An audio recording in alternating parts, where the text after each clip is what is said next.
रात्रीच्या वेळेला घरात कॉक्रोच दिसला की आपण चप्पल नाही तर झाडू घेऊन मारतो त्याला आणि मग हिरो बनतो.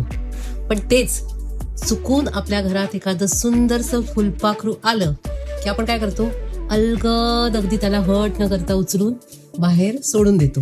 त्या फुलपाखराला मारलं तर मग काय झालं असतं, आपण झालो असतो विलन.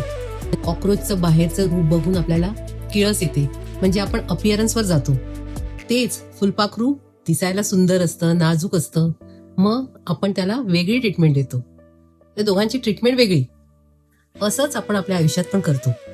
एखादा कुरूप दिसणारा व्यक्ती म्हणजे वाईटच असेल असं आपल्याला वाटतं, किंवा एखादा स्मार्ट, अप टू डेट, सुंदर व्यक्ती एकदम छान असेल स्वभावाने असं आपल्याला वाटतं. पण बरेचदा अगदी विरुद्ध असतं.